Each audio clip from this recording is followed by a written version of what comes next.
Together, we will build a future where we build what I call an opportunity economy, so every American has the opportunity to own a home, to build wealth, to start a small business.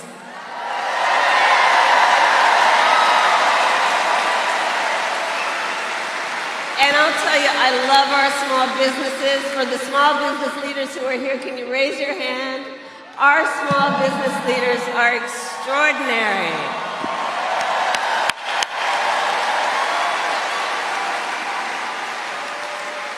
So, you know, growing up, before our mother could afford to buy a house, we lived in an apartment above a childcare center. It was owned by a woman by the name of Mrs. Shelton, and she helped raise my sister Maya and me, because my mother worked long days and sometimes on weekends. We called Miss Shelton our second mother, and she was a small business owner. So from childhood, I have known the character and work ethic of our small business owners. And I know small business owners are the backbone of America's economy.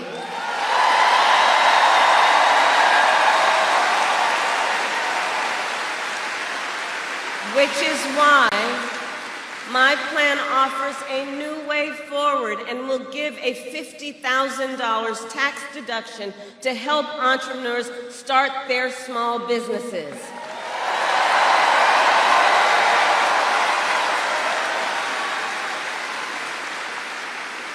I also know we need to build more housing in America. You know, my mother saved up for years, and when I was a teenager, she was finally able to buy her first home. I know what that dream is like. I know what it is like for people to work hard and to save up and have a dream that is about the dignity of their work and an investment in their future, the future of their family, an investment in the pride they so rightly deserve because of their hard work.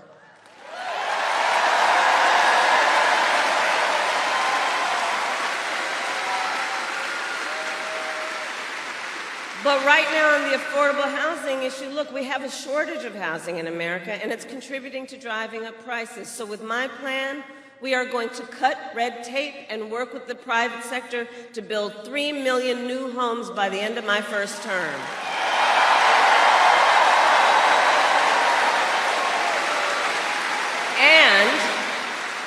And provide first-time home buyers with $25,000 in down payment assistance so they can just get their foot in the door.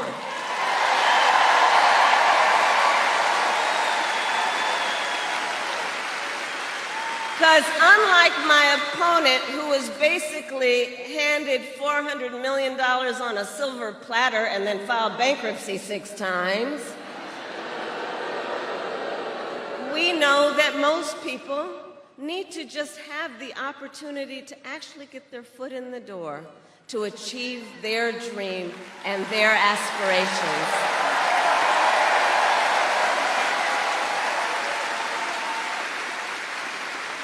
We also need to lower the cost of living, because while our economy is doing well by many measures, prices for everyday necessities like groceries are still too high.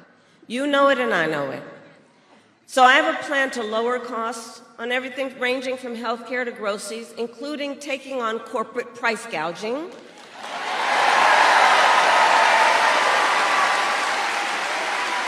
And my plan includes giving a tax cut to 100 million Americans, including $6,000, by expanding the child tax credit for the first year of a child's life to help young and new parents buy a car seat, a crib, baby clothes, in that most significant phase of their development.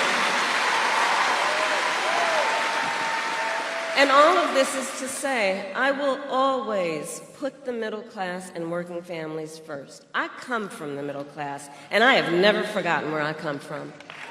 And I never will. And I never will. Now, Donald Trump, well, he has a different plan. And in many ways, you've heard me say before, he is an unserious man. But the consequences of putting him back in the White House are extremely serious. Extremely serious. Just Google Project 2025. By the way, can you believe they put that thing in writing?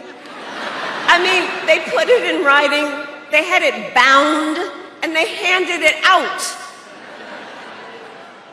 And if you get your hands on it or just Google it, let me tell you, it's a detailed and dangerous blueprint for what he will do if he were elected president again. If Donald Trump, well, you know what? The courts will take care of that. Let's take care of him in November. We'll take care of him in November. How about that?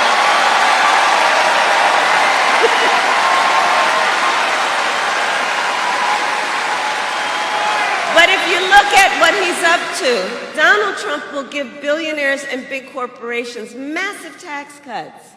He intends to cut Social Security and Medicare. And he wants to impose what I call a Trump sales tax, because here's the thing.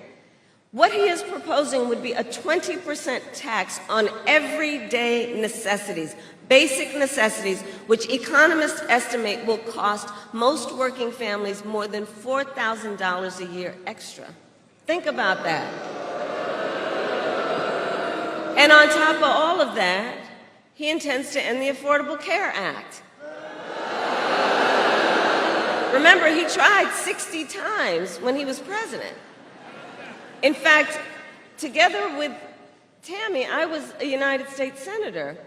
On the floor, I don't know where she is right now, but she'll remember, and we've talked about this. We were on the floor of the United States Senate in the middle of the night when one of those votes was up, when they were trying to get rid of the Affordable Care Act. And we were all standing around after we all voted to protect the Affordable Care Act. And we were all standing around. And then the big wooden doors to the Senate well opened, and in walked the late, great John McCain. Remember that? And he said, "No, you don't." He said, "No, you don't." Remember that?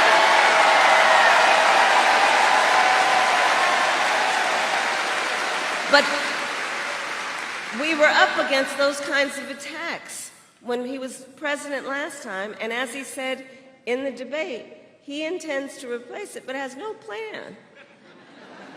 In fact, he has, quote, concepts of a plan. No actual plan, concepts. So, aside from that being laughable,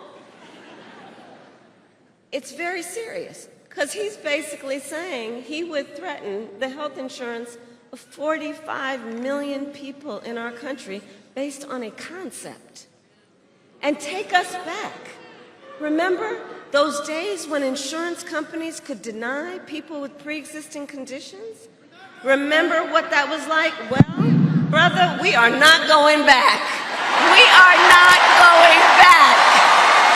We are not going back. We will not go back.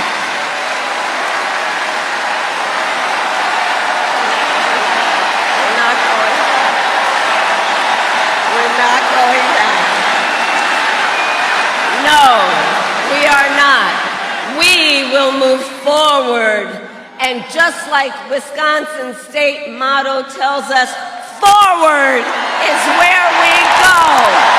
Forward is where we go. Because ours is a fight for the future. And ours is a fight for freedom.